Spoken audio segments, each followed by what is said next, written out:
Oui, je me réjouis, au nom de Monsieur le ministre, de lancer cette importante session de formation du Promoged à l'endroit des élus de la région de Thiès sur la problématique de la gestion des déchets solides au Sénégal. C'est une session de formation qui revêt toute son importance, eu égard à la particularité de certaines de nos communes en matière de gestion des déchets solides. Nous le savons tous et les maires en conviennent. Pendant de longues décennies, la prise en charge de ces déchets n'a pas été une préoccupation de l'État. Mais avec le programme de son Excellence, Monsieur le Président de la République, Sénégal zéro déchet, d'abord nous avons commencé à mettre en place les structures et les cadres de la prise en charge de cette problématique. Et c'est dans ce sillage que la SONAGED d'une part, le Promoged d'autre part, ont été retenus comme outils de l'État devant accompagner les collectivités territoriales.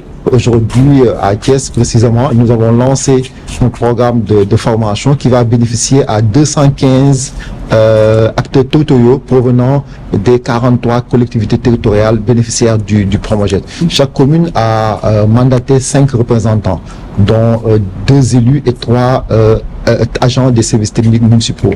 Et pendant ces 3 jours, nous avons leur capacité, partager avec eux quand même toute la lexique de la gestion des déchets, partager avec eux sur les enjeux de la gestion des déchets, mais surtout le préparer à élaborer et mettre en œuvre des plans d'action. Parce que l'objectif, c'est que chacun puisse porter d'une dynamique locale pour arriver à ce Sénégal zéro déchet. C'est une formation qui est venue à son heure.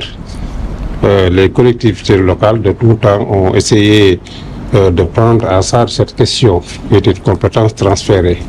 Mais vu les limites de leurs moyens et leur capacité, vraiment le Promoged qui est venu en appui, qui est une politique du chef de l'État, donc pour renforcer, pour proposer des stratégies, des solutions plus élaborées que celles des collectivités locales.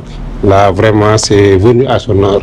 Comme l'a dit le chef de projet, l'essentiel de la formation, c'est de retourner avec des plans d'action.